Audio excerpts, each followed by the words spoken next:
Ay, hindi ako makapaniwala na ganito na pala karami ang naging mahuhusay na mga ngaso sa pamilya natin. Grabe, yung mga nahuli nilang mababangis na hayop na yon, nahuli nila yon nung 13 taong gulang pa lang sila. Tama ka, Amir. Hinayaan na kitang makapasok sa silid na ito upang makita mo na lahat ng lalaki sa ating angkan ay naging kilalang mga ngaso nung sila ay nabubuhay pa. Ang mga larawan na nakikita mo ay patunay na tinitingala ang ating angkan pagdating sa larangan ng pangangaso. Yun ang unang beses na nakapasok si Hamir sa silid na yon sa kanilang bahay. Sa harapan nila ay may dingding na may mga nakasabit na mga lumang larawan. Sa bawat larawan ay may mga batang lalaki na matitikas ang tindig. Matapang ang ekspresyon at may hawak na putol na ulo ng iba't ibang mababangis na hayop. Itinuro ni Pancho ang isang lumang larawan ng isang batang may matalim na tingin habang hawak ang ulo ng isang baboy ramo na mas malaki pa sa ulo ng tao. Tay, sino po siya? Yung hawak niya pong pana, yan lang po bang ginamit niya para mahuli ang ganyang kalaking baboy ramo?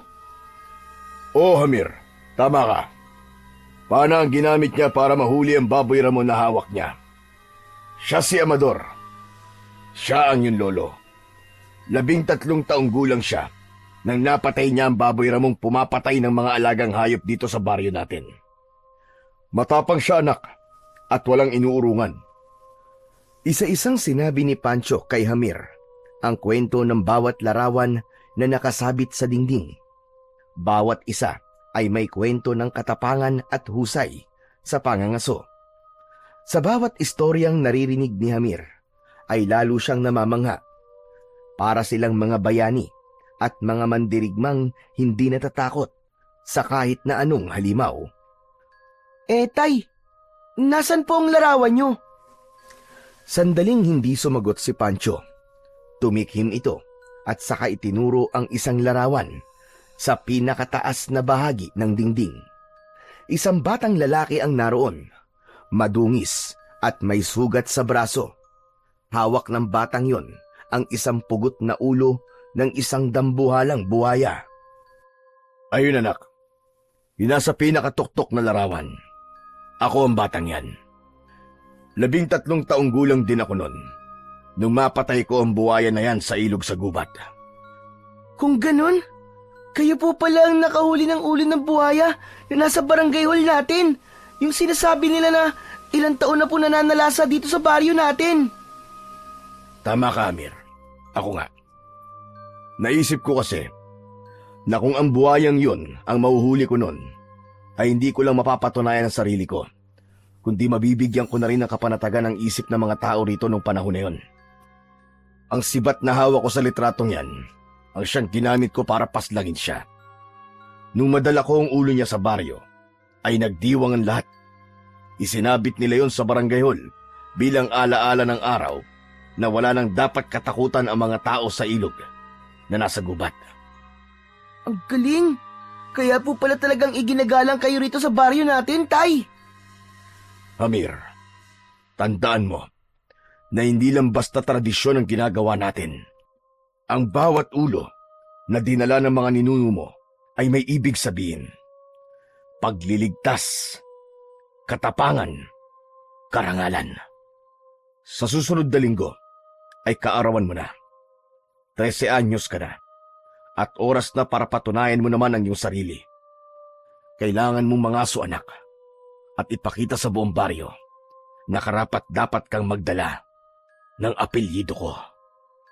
Napalunok si Hamir. Nanlamig ang kanyang mga palad at parang sumisikip ang kanyang dibdib. Alam niyang hindi niya maaaring ipakita ang takot sa harap ng kanyang ama. Opo, gagawin ko po ang lahat para hindi ko po kayo mapahiya, Tatay. Magaling. Simula bukas, magsasanay ka sa pangangaso. Dapat ay makasiguro tayo na isang malaki at pambihirang hayop ang iyong mahuhuli sa gubat. Walang nagawa si Amir kundi ang tumango. Kahit hindi niya alam kung kakayanin niya yon, pero alam niya na wala na siyang ibang pagpipilian. kundi gawin ang bagay na yon. Hindi lang sa pamilya nila umiiral ang tradisyong pangangaso, kundi maging sa buong baryo nila. Kapag ang isang batang lalaki ay tumuntong sa edad na 13, ay kailangan na nitong magtungo sa gubat ng mag-isa at manatili roon ng isang araw at isang gabi upang mangaso at kunin ang ulo ng hayop na mahuhuli nito. Ang hayop naman na mahuhuli ng batang yun ay hindi lang basta patunay na natapos nito ang pagsubok, kundi yun ang magdidikta kung gaano sila katapang at kalakas sa mata ng buong baryo. Kung ang isang bata ay nakahuli ng isang simpleng usa o baboy ramo lamang, siya ay tinuturing na karaniwan lamang. Ngunit kung ang kanyang dala ay isang mabangis na hayop gaya ng isang buwaya, isang agila o isang malaking ahas, siya ay titingilain o gagawing halimbawa ng tunay na mandirigma. Kaya naman, ang pagsapit ng 13 kaarawan ni Hamir ay kanyang ikinakatakot. Aminado siya na mahina siya at lampa. Bukod pa ron, ay matatakotin din siya.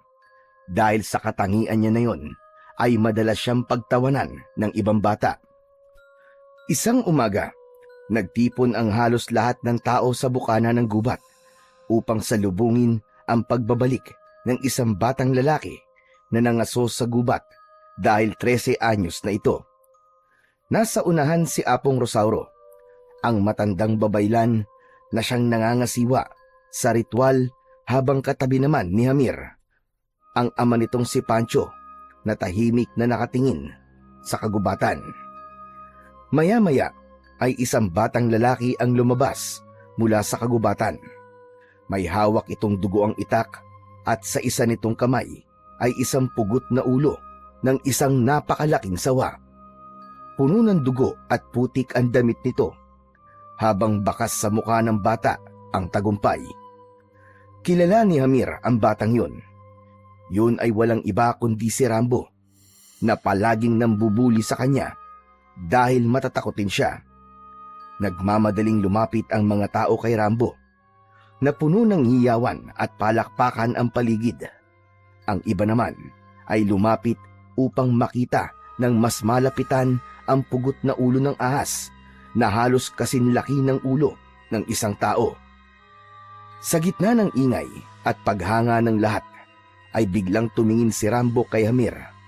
Ngumisi ito na may halong yabang at panguuyam na parabang sinasabi nito na kailanman ay hindi niya magagawa o malalagpasan ang nagawa nito. Lumapit si Apong Rosauro kay Rambo. Hinawakan ng matanda ang balikat ng bata at tumango. Napakahusay ng ginawa mo, Rambo. Napatunayan mong matapang ka.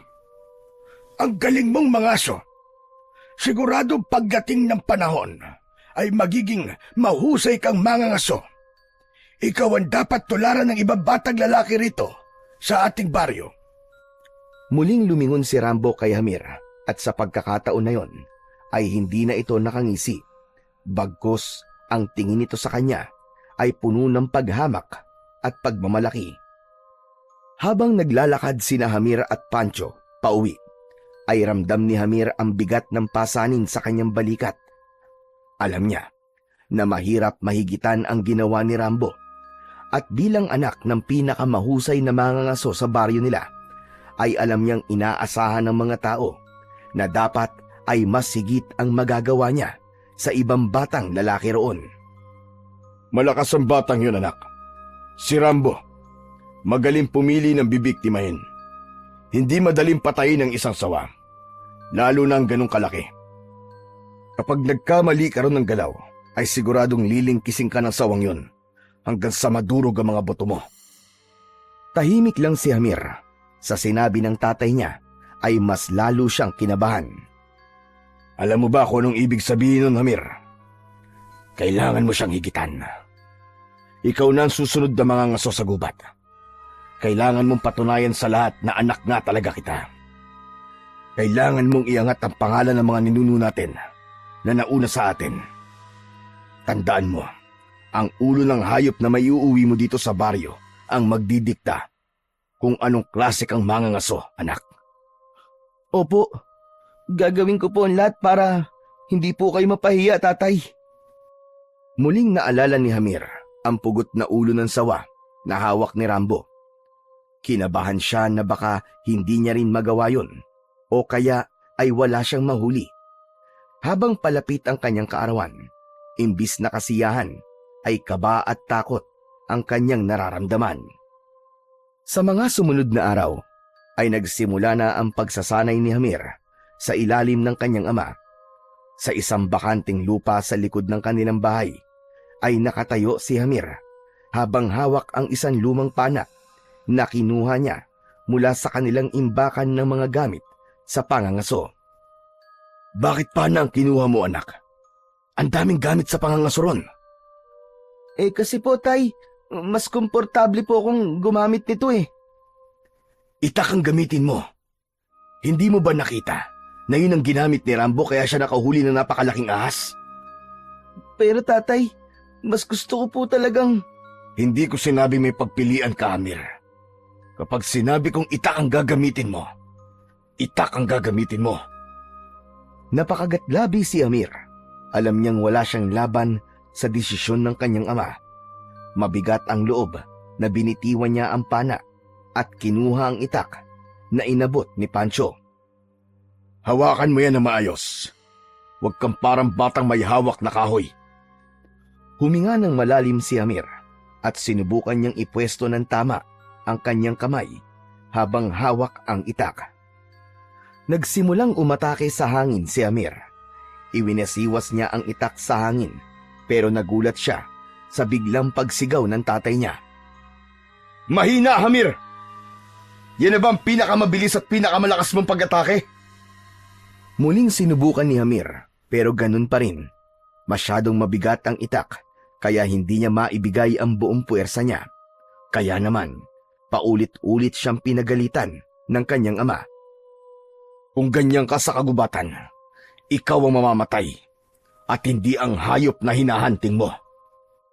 Napayuko si Hamir. Ramdam niya ang sakit sa kanyang braso at balikat pero mas masakit ang nakita niyang pagkadismaya sa muka ng ama niya. Tama na yan. Ang gawin mo ay magsanay ka mag-isa. Ayokong makikita ka nakikipaglaro muna. Yan muna ang bigyan mo ng pansin. Hindi ka pwedeng maging mahina dahil anak kita. Isang malaking kahihiyan sa pangalan ng pamilya natin kapag binigo mo ko. Nagkakaintindihan ba tayo, Hamir? Opo, tay. Pakiramdam ni Hamir ay lulubog na siya sa kanyang kinatatayuan dahil sa labis na pagkapahiya. Isang hapon, inutusan si Hamir ng tatay niya na bumili sa tindahan. Habang naglalakad siya, ay ramdam niya pa rin ang pangangalay ng kanyang mga bisig dahil sa maghapon niyang pagsasanay. Napabuntong hininga na lamang siya. Nagulat si Amir nang may biglang umakbay sa kanya. Nakita niya si Rambo na sumasabay sa paglalakad niya. Mayabang itong nakangisi sa kanya. Nakita kita kanina nagsasanay ah. Kung makikita mo lang ang sarili mo, matatawa ka rin gaya ko eh. Alam mo, kung ganun ka kabagal at kahina sa gubat, baka hindi ka na lumabas ng buhay doon. Baka ang hayop pang makakuha ng ulo mo. Hindi nagsalita si Amir. Alam niya kasi na kapag sinagot o pinatulan pa niya ang panghahamak ni Rambo, ay mas lalo lamang itong matutuwa. Pero hindi pa rin huminto si Rambo. Alam mo kung ano mas mabuti mong gawin, Amir, ha? Sumuko ka na lang. Sabihin mo na lang sa tatay mo na hindi para sa iyo ang pangangaso. Huwag mo nang hintayin na mapahiya ka pa at ang buong angkan nyo. Malutong na tumawa si Rambo. Tinapik siya nito sa balikat at saka ito naglakad palayo sa kanya. Mariin na naikuyom ni Hamir ang mga kamay niya. Alam niya na ang mga sinabi ni Rambo ay para panghinaan lang siya ng loob, pero hindi niya maiwasang maniwala na baka totoo nga ang mga sinabi nito. Ginawang motibasyon ni Amir ang mga sinabi ni Rambo na yon sa kanya para mas lalo pa niyang paggusayan ang kanyang pagsasanay. At sa kabila ng pagkadismaya ng kanyang ama, ay di siya huminto sa pagsasanay. Tuwing umaga, bago pa sumikat ang araw, ay nagsisimula na siyang magsanay sa paggamit ng itak. Kahit hindi nais gamitin ni Hamir ang itak, ay ginawa niya ang lahat para masanay siya sa paghawak noon. At sa tuwing nauhulog ang itak mula sa pagod niyang mga kamay, ay paulit-ulit din niya yung pinupulot at muling ginagamit. Ilang araw na lang ang natitira, ay kaarawan na niya at kailangan niyang masiguro na handa siya sa pangangaso sa gubat. Ang tanging nasa isip niya ay ang mahigitan si Rambo dahil ayaw niyang maging kahihiyan sa kanilang pamilya, lalong-lalo na sa kanyang ama. Mabilis na lumipas ang mga araw at hindi na malayan ni Hamir na bisperas na pala ng kanyang 13 kaarawan. Ang gabing yon ay tahimik, ngunit sa loob ni Hamir ay hindi siya matahimik dahil sa labis na pag-iisip sa magiging resulta ng kanyang pangangaso bukas. Lumabas si Hamir ng kanyang silid at nagtungo siya sa silid sa bahay nila kung saan nakasabit ang mga larawan ng kanilang mga ninuno. Naglakad si Hamir at huminto siya sa harapan ng napakaraming larawan. Isa-isa niya yung tinignan at isang malalim na paghinga ang kanyang pinakawalan. Kaya ko ba talaga to? Magiging kagaya niyo po ba ako? Pero sana, gabayan niyo po ako bukas. Sana po ibigyan niyo po ako ng tapang at lakas kasi yun po talaga ang kailangan ko. Ayoko po maging dahilan para mapahiya po si tatay sa baryo natin. Pumikit si Hamir at umasa siyang may mararamdaman siya kahit konting lakas mula sa kanilang mga ninuno. Pero ang tanging naramdaman niya ay ang malamig na pawis sa kanyang noo at ang patuloy na kaba sa kanyang dibdib. Maya-maya pa ay lumabas na si Hamir sa silid na yon. Paglabas niya ay sakto na lumabas din si Pancho sa kwarto nito. Napahinto siya nang lumapit sa kanya ang tatay niya. Hamir anak, ipapaalala ko lang sa'yo na bukas ng umaga ay pupunta ka na sa gubat para mangaso. Siguraduhin mong hindi mo ipapahiya ang pangalan natin. Huwag mong babahiran ng kahihiyan at kahinaan ng pamilya natin. Hindi na nagsalita si Hamir dahil hindi niya alam kung ano ang isasagot niya sa kanyang ama. Nang tumalikod na ang tatay niya, ay parang gusto niya itong habulin at sabihin na umaatras na siya sa pangangaso niya bukas. Hindi niya kasi maintindihan na kung bakit ang mahuhuling hayop sa gubat ang kailangan maging sukatan ng tapang ng isang lalaki sa kanilang baryo. Pero dahil yun na ang nakasanayan, kailangan niyang sumunod at wala siyang karapatan na umatras sa tradisyon na yon.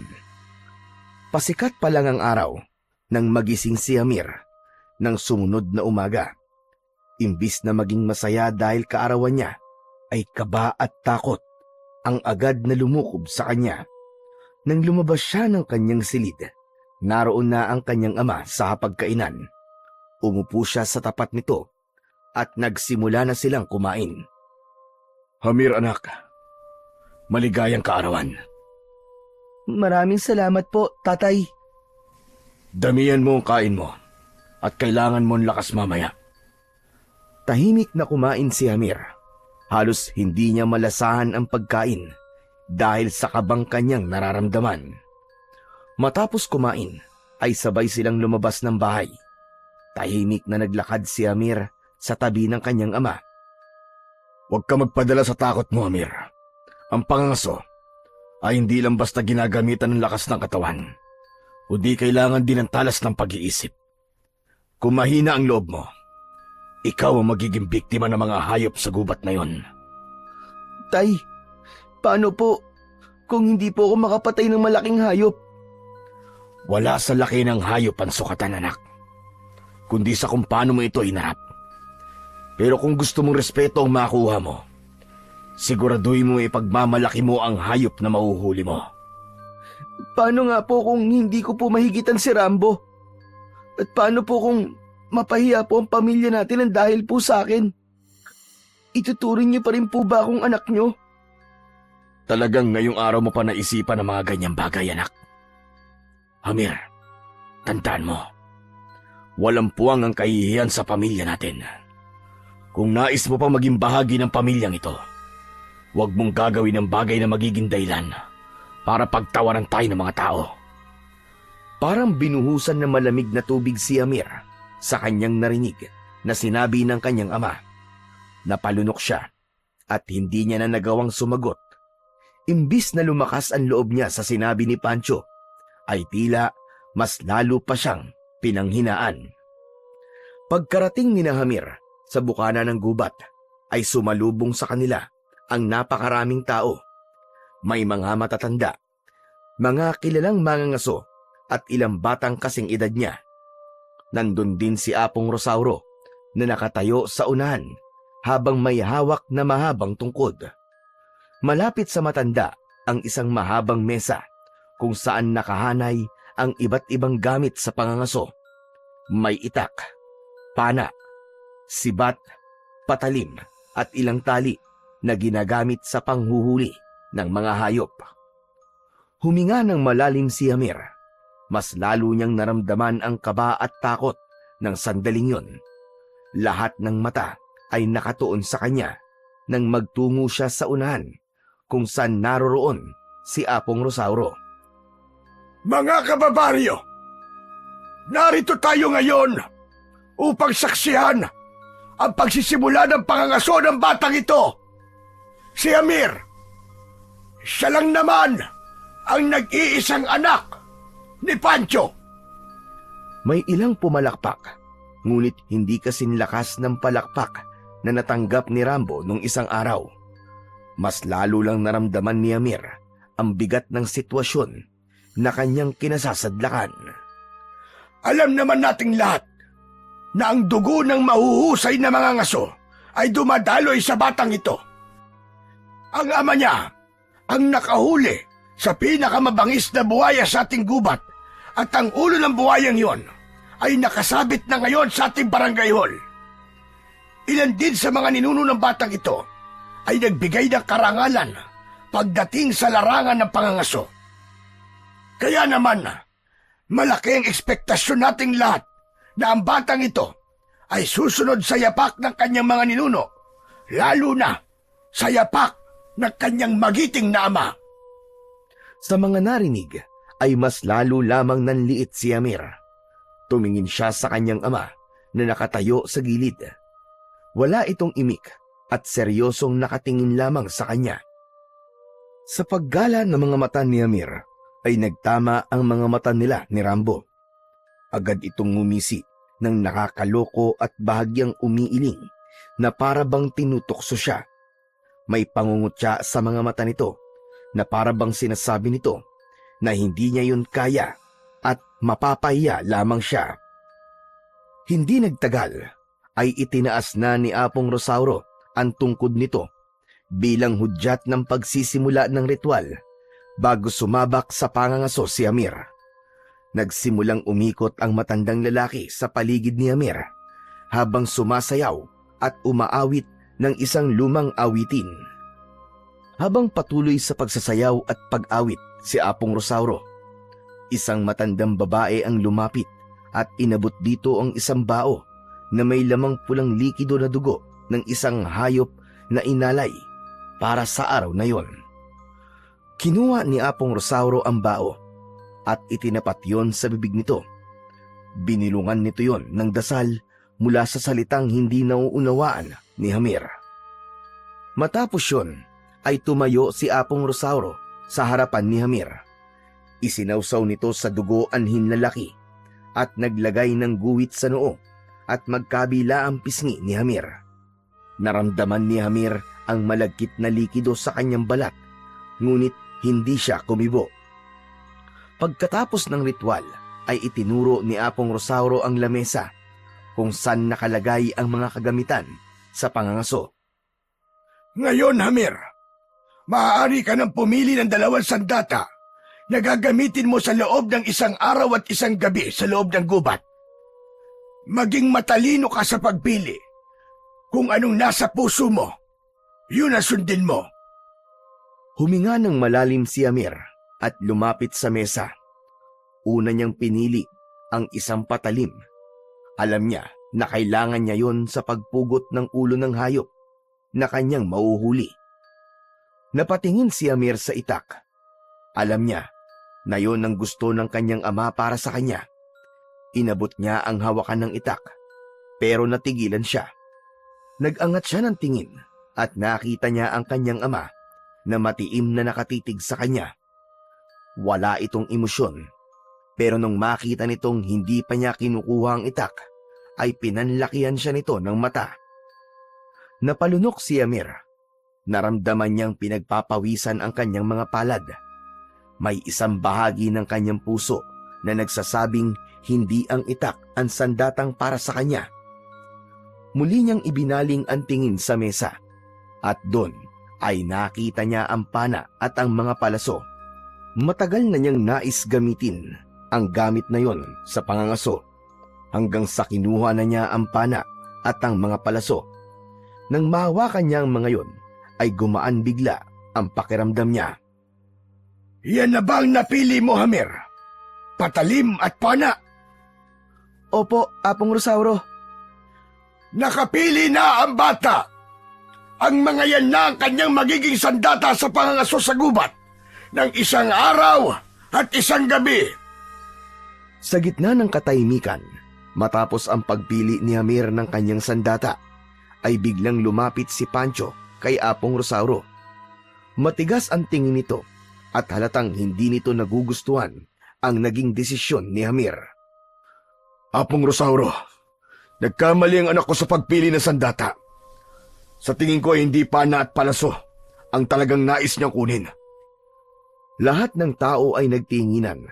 Ramdam ni Hamir ang pagbigat ng kanyang dibdib. Alam niyang hindi matanggap ng kanyang ama ang kanyang naging desisyon, pero hindi niya inasahan na aapila pa ito sa harap ng lahat. Matapos yun, ay lumapit si Pancho kay Hamir habang ang mga mata nito ay puno ng pagkadismaya. Hamir anak, bakit pana at palaso ang pinili mo? Hindi ba't itak ang ginagamit natin sa pagsasanay? Ano ba't tumatakbo sa isip mong bata ka? Pero tay, pana at palaso po talaga ang gusto ko eh. Gusto mo? Kailan ka pa natutong mamili sa tingin mo ay makabubuti para sa'yo? Sa akin ka makinig at hindi sa kung anong gusto mo. Hindi mo ba naisip na nauubos ang palaso? At kapag nangyari yon, ay wala nang silbi ang pana mo. Pero hindi po talaga ako sanay sa itak, tay. Kahit na anong gawin ko, hindi ko po matutunan ang tamang paggamit dyan. Pero sa pana at palaso po, pakiramdam ko po mas kaya ko po itong gamitin. Sa puntong yon ay sumingit na si Apong Rosauro sa pag-uusap nilang mag-ama. Tapos na ang pagpili, Pancho. Kung ang mga yan ang pinili ng anak mo, ay igalang mo kanyang desisyon. Magtiwala ka na lang sa kanyang kakayahan. Nakatingin na ang lahat kay Pancho. Ilang saglit itong nakatitig kay Hamir bago huminga ng malalim at bumaling kay Apong Rosauro. Pasensya na po, Apong Rosauro. Pero kahit na humingi ng paumanhin si Pancho, ay halata pa rin ang mabigat na ekspresyon sa mukha nito. Tinignan nito si Hamir ng matagal bago ito lumayo sa kanya at bumalik sa kinatatayuan nito kanina. Tumayo si Apong Rosauro sa harapan ni Hamir. Ang mga sandatang pinili mo at ang sarili mong katawan lamang ang maaari mong dalhin sa gubat. Wala kang dadaling pagkain o tubig. Lahat ng kakainin mo at iinumin ay sa gubat mo kukunin. Ito ay upang masubukan ang kakayahan mo mabuhay nang hindi umaasa sa kahit na sino. Dahil isa dapat yan sa katangian ng isang mahusay na mangangaso. Ngayon, Hamir, sa huling pagkakataon ay tatanungin kita, bukal ba talaga sa kalooban mo ang pagpasok sa gubat at ang pananatili roon ng isang araw at isang gabi? Opo, Opo, Apong Rosauro. Bukal po sa loob ko. Bahagyang tumango ang matanda, saka itinaas ang kamay na parang nagbibigay ng basbas. Kung ganon, maaari ka nang pumasok sa kagubatan. Oras na para hanapin mo kung ano ang magiging kapalaran mo. Tandaan mo, Hamir, ang hayop na mahuhuli mo ay siyang magdidikta kung ano ang magiging tingin sa'yo ng buong baryo. Gabayan at protektahan ka nawa ng ating lumika. Hihintayin ka namin sa lugar ding ito bukas ng umaga. Sa puntong yun, nilingon ni Hamir ang ama niya. Umasa siyang makikita sa mukha nito ang kahit katiting na suporta. Pero ang nakita niya ay malamig at matalim na tingin nito. Alam niyang galit ang kanyang ama sa kanya dahil hindi itak ang pinili niya. May kirot na gumuhit sa dibdib ni Hamir. Gusto sana niyang magpaalam kay Pancho kahit isang saglit, pero natakot na siyang gawin yon dahil sa paraan ng tingin nito sa kanya. Kaya imbis na magpaalam sa kanyang ama, ay tumalikod na lamang siya at tahimik na naglakad, papasok sa napakalawak na kagubatan. Samantala, sa isang baku-bakong daan na bihirang daanan ng mga sasakyan, ay isang maliit na truck ang bumabaybay doon. May kalumaan na ang sasakyan at tumutunog na ang bawat parte nun sa tuwing dumadaan sa malalalim na lubak. Sa likod ng truck ay nakaupo si Solomon, isang lalaking nasa edad 60. Ang kanyang mga kamay ay nakatali sa likod gamit ang lubid na may bahid ng dugo mula sa gasgas sa kanyang balat. Kanina pa niya pinipilit nakalagin ang tali at hindi nagtagal ay nagtagumpay na siyang mapaluwag ang lubid na nakatali sa kanyang mga kamay. Napangisi si Solomon habang unti-unti niyang inaalis ang tali sa kanyang mga kamay. Ngunit nagulat siya nang biglang huminto ang truck. Agad niyang inilagay ang mga kamay sa likod niya nang bumukas ang likuran ng truck upang magkunwari na nakatali pa rin siya. Pumasok ang isang matangkad na lalaki na may matipunong pangangatawan. Meron itong makapal na balbas at bigote. Magpasalamat ka dahil nasiraan tayo. Maaantala ang pagpunta natin sa lugar kung saan ka namin papatayin, Solomon. Walang hiya ka, Berhel. Nilinlang mo ang lahat sa baryo natin. Napakagaling mo magpanggap. Ikaw lang pala ang pinuno ng mga aswang na matagal ko nang hinahanap. At anong silbi ng mutya ng gintong baboy ramo, ha, Solomon? Hindi mo man lang natukoy kung sino ang tunay mong kalaban. Hindi na yun sakop ng kapangyarihan ng mutya ko, traidor ka. Pero makinig kang mabuti, Berhel. Sa oras na makaligtas ako rito, sisiguraduhin kong malalaman ng buong baryo kung ano kan talaga. Kung anong klaseng demonyo ka. Hindi na mangyayari yun, tanda. Dahil sisiguraduhin ko rin na mamamatay ka na bago mo pa yun magawa. Sa tagong baryo ni na Solomon, ay siya ang itinuturing na pinuno ng mga tao roon dahil sa tapang at kakayahan niyang ipagtanggol ang kanyang nasasakupan laban sa mga aswang. Datu Solomon ang tawag sa kanya ng mga tao. Sa loob ng maraming taon ay siya ang naging tagapagtanggol ng kanilang baryo gamit ang mutya ng gintong baboy ramo na nagsilbing sandata niya laban sa mga aswang. Ngunit ng oras na yon ay nasa bingit na siya ng kamatayan. Ang kanyang matalik na kaibigan na si Verhel na inakala niyang isang kakampi ay siya mismong dumukot sa kanya upang dalhin siya sa malayong lugar para doon patayin. Hindi na ako makapaghintay na mapatay ka, Solomon. Alam mo ba kung paano ko ipapaliwanag ang pagkawala mo sa baryo natin? Sasabihin ko sa kanila na napagod ka na makipaglaban sa mga aswang, na sumuko ka na bilang isang tagapagtanggol, kaya nagpakalayo-layo ka na at hindi mo na sila babalikan kahit kailan. Nanlisik ang mga mata ni Solomon, napakuyom ang kanyang mga kamao. Gusto niya na itong atakihin, pero naghintay pa siya ng tamang pagkakataon. At alam mo ang pinakamasarap na bahagi, kumpare? Dahil ako, ang sumunod na pinakapinagkakatiwalaan sa baryo natin. At ako na ang magiging bagong dato, kasi wala ka na. At kapag ako na ang dato, magiging napakadali na ang lahat. Hindi na kami magtatago ng mga alagad kong aswang. Paghaharian na namin ang baryong yun at doon ko sisimulan ang pagtatayo ng aking imperyo. Hindi ako papayag. Hindi ako papayag na magtagumpay kang hayop ka. Bumunghalit ng tawa si Vergel. At ano magagawa mo, ha, Dato Solomon? Wala ka ng kalaban-laban. Baka nakakalimutan mo na sinira ko na ang mutya ng gintong baboy ramo. Wala na ang mutya mo, Solomon. Isa ka na lamang matandang walang laban. Isang nakakalokong ngisi ang pinakawalan ni Solomon habang nakatingin kay Vergel. Kung inaakala nito na hahayaan lang niya na magtagumpay ito sa masama nitong balak, ay nagkakamali ito. Halika, Vergel. Lumapit ka. Napataas ang kilay ni Vergel. Ngumisi ito at humakbang ng 2 hakbang palapit sa kanya. Lumapit ka pa. Yung sobrang lapit.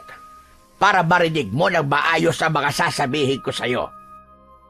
Natawa si Vergel at tuluyan itong lumapit kay Solomon. Yumuko ito at inilapit nito ang muka sa muka ni Solomon. Ano ba yun, ha? Sasabihin mo na ba ang huli mong habilin bago kita patayin? Alam mo, ang mutya na sinira mo, hindi yon ang totoong mutya ng gintong baboy ramo. Alam mo ba na nasa akin pa rin ang totoong mutya? Sa tingin mo ba, ay ganun ako katanga para hayaan na wasakin mong isang bagay na alam kong makatatalo sa'yo? Hungkag ka! Biglang nagbago ang ekspresyon ng mukha ni Vergel. Mula sa pagiging mayabang ay napalitan yon ng gulat. At bago pa makakilos si Vergel, ay buong lakas niyang iniuntog ang ulo niya sa ulo ng lalaki. Napaatras si Vergel, natumba ito at napangiwi sa matinding sakit. Sinamantala naman ni Solomon ang pagkakataon na yon at mabilis siyang tumayo. Nagulat si Vergel nang makita nito na nakawala na pala siya sa kanyang pagkakatali. Tatayo pa sana si Vergel, pero isang malakas na sipa ang dumapo sa mukha nito, kaya muli itong napahiga habang dumudugo ang bibig. Hindi na nagsayang ng sandali si Solomon. Agad siyang bumaba sa likod ng truck at ang una niyang nakita ay ang malawak na talayban na nasa gilid ng kalsada. Doon siya tumakbo habang naririnig niya ang galit na sigaw ni Vergel. Walang hiya ka, Solomon! Kahit saan ka magtago, hahanapin kita! Patuloy si Solomon sa mabilis na pagtakbo. Hindi niya na inisip ang pananakit ng kanyang katawan mula sa pambubugbog ni Vergel sa kanya at ng 2 pa nitong kasama na mga aswang din. Sinaktan kasi muna siya ng 3 bago siya isakay ng truck kagabi. Hanggang sa 2 magkasunod na putok ng baril ang umalingaw-ngaw. Napangiwi si Solomon nang naramdaman niya ang matinding kirot sa kanyang likod, para yung mainit na patalim na tumusok sa kanyang laman. Doon niya napagtanto na isa sa 2 bala ang tumama sa likod niya. Muntik pa siyang madapa, pero agad niyang nabawi ang kanyang balanse. Sa pagkakataon na yon, ay napagtanto ni Solomon na wala pa siyang proteksyon mula sa mutya ng gintong baboy ramo, dahil simula nang hubarin niya yon para itago sa loob ng kanyang sapatos, ay hindi niya pa yon nadadasalan. Nagpatuloy pa rin si Solomon sa pagtakbo sa kabila ng panlalabo ng kanyang paningin, hanggang sa isang malawak na kagubatan ang natanaw niya sa unahan, kaya kahit paano ay may pag-asa siyang naramdaman, dahil sigurado siya na kung doon siya magtatago ay mahihirapan sina Vergel na hanapin siya roon. Samantala, sa mga oras na yon, ay patuloy pa rin si Amir sa paglalakad sa gitna ng kagubatan. Nakasabit sa balikat niya ang pana, habang nasa likod naman niya ang sisidlan ng mga palaso. Ang patalim naman ay nasa maliit na kaluban sa kanyang bewang. Palinga-linga si Hamir habang naglalakad. Nakikiramdam siya sa paligid at umaasa siya na may makikita siyang hayop na magiging sapat para patunayang karapat dapat siyang tawaging mahusay na mangangaso. Makalipas ang ilang sandali, isang ilog ang nakita niya. Agad siyang lumapit doon at lumuhod sa tabi ng ilog. Grabing lagkit naman ang dugong to sa mukha ko. Ang lansa pa! Sumalok si Hamir ng tubig gamit ang 2 palad at agad na hinilamusan ang muka. Paulit-ulit niya yung ginawa hanggang sa tuluyang naalis ang dugong ipinahid ni Apong Rosauro sa mukha niya. Matapos yun, ay uminom na siya ng tubig sa ilog gamit pa rin ang kanyang mga palad. Nang mapawi na ang kanyang pag-auhaw, ay naupo na siya sa malaking bato malapit sa ilog. Sana naman ay makahuli ako ng isang malaking baboy ramo o kaya isang dambuhalang ahas, kagaya nung kay Rambo. Pero, kaya ko ba talagang patayin ng ganong kalaking ahas? Bakit kasi may ganitong tradisyon pa sa baryo namin eh? Isang malalim na paghinga ang pinakawalan ni Hamir. Bata pa lang siya, ay alam na niyang darating ang araw na yon. Pero hindi niya inasahan na magiging ganun kahirap yon sa kanya. Hindi niya tuloy alam kung kaya niyang sundan ang yapak ng kanyang ama bilang pinakamahusay at dakilang mangangaso sa baryo nila. Sana pala, anak na lang ako ng isang ordinaryong mangangaso para hindi na umasa ang mga tao na magiging kagaya ako ng tatay ko. Muli siyang napabuntong hininga. Alam niyang wala nang saysay ang mga salita niyang yun. Wala na siyang magagawa, kundi ang patunayan ang kanyang sarili sa buong baryo nila. Hindi nagtagal ay tumayo na si Hamir mula sa pagkakaupo at muling naglakad papasok sa mas masukal na bahagi ng kagubatan. Makalipas ang ilang sandali, ay nakakita si Hamir ng isang ligaw na kuneho sa damuhan. Nakataas ang 2 tenga nito na animo ay nagmamatsyag. Paminsan-minsan ay nginunguya ng kuneho ang mga damo na nasa paligid nito. Mabilis na nagtago si Hamir sa likod ng isang punong may malaking katawan. Dahan-dahang kinuha niya ang isa sa mga palasong nakasuksok sa sisidlan sa likod niya at marahang isinakbit yon sa pana. Huminga siya ng malalim bago itinaas ang pana. Hinila niya ang tali ng pana, ngunit natigilan siya nang mapagtanto niya na kung ulo ng kuneho ang dadalhin niya sa baryo nila, ay siguradong pagtatawanan siya. Bahala na nga, susubukan ko lang naman kung asintado ko eh. Matapos yun, ay pinakawalan na ni Hamir ang palaso. Ngunit dahil sa kakulangan ng puwersa sa paghila ng tali, ay hindi man lang yun umabot sa kinaroroonan ng kuneho. Bumagsak ang palaso, ilang dipa ang layo sa kuneho. At nang maramdaman ng kuneho ang presensya niya, ay mabilis itong tumalon-talon palayo. Nanghihinang napaupo sa lupa si Hamir habang nakatingin sa palaso niya na nasa lupa. Dapat yata nakinig ako kay tatay. Tama nga siguro na itak na lang ang dapat na kinuha ko imbis na itong pana at mga palaso. Bakit ba hindi ako nakinig sa kanya? Napakamot si Hamir sa likod ng kanyang ulo. Alam niyang hindi niya talaga gamay ang paggamit ng pana. Pero hindi niya alam kung bakit tila hinatak siya ng pana at palaso nang makita niya yon sa hanay ng mga sandata kanina. Aminado si Hamir na isang simpleng pagkakamali lamang na hindi niya tinamaan yung kuneho. Pero para sa kanya ay isa yung indikasyon na baka nga wala talaga siyang kakayahan na maging kagaya ng kanyang ama. Ilang oras na ang lumipas pero wala pa ring nakikitang hayop si Hamir. Naiinip na rin siya, kaya upang alisin ang kanyang pagkainip ay naisipan niyang magkunwaring isa siyang mahusay na mangangaso. Pinagmamasdan niya ang paligid na parang may hinahanap siyang isang mabangis na hayop. Mabilis niyang dinukot ang isang palaso mula sa sisidlan ng kanyang likuran at isinakbit yun sa kanyang pana. Umikot-ikot siya at umasinta kahit wala naman siyang dapat asintahin. Ako si Amir. Ako ang pinakamahusay na mangangaso sa aming baryo. Walang mabangis na hayop ang makakaligtas sa palaso ko. Hinila ni Hamir ang tali ng pana, ngunit hindi niya yun mahila ng todo. Nang pakawalan niya ang palaso, ay lumipad yon, pero agad ding bumagsak sa lupa. Napakamot siya uli sa ulo, saka pinulot ang kanyang palaso. Hindi bagay sa akin ang ganito. Kinikilabutan ako sa sarili kong imahinasyon. Hindi niya mapigilan ang mapailing. Tinanggap na lang niya na walang lakas ang kamay at braso niya para gamitin ang pana at palaso. Ibinalik niya ang palaso sa lalagyan sa kanyang likod at nagpatuloy sa kanyang paglalakad. Palubog na ang araw, pero wala pa ring nahuhuling mabangis na hayop si Amir. Medyo kinakabahan na siya dahil baka wala siyang maiuwing ulo ng hayop bukas ng umaga sa kanilang baryo. Sa kanyang paglalakad ay bigla siyang natigilan ng isang bagay ang bigla na lamang pumasok sa kanyang isipan.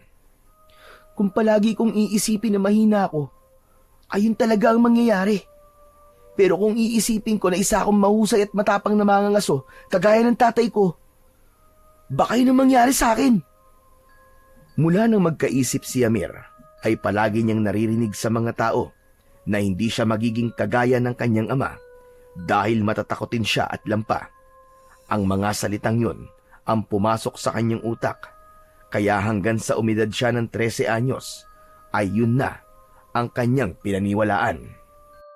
Tama. Panahon na siguro para alisin ko sa sarili ko ang pagiging mahina.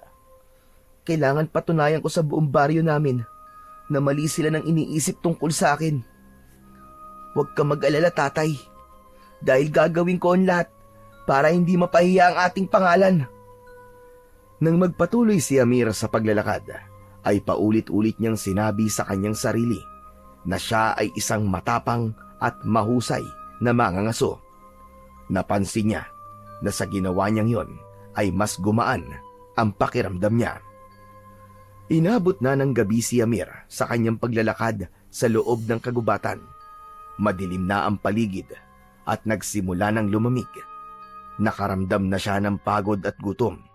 Napansin niya ang isang malaking bato malapit sa isang puno, kaya agad siyang naupo sa likod ng bato upang magpahinga.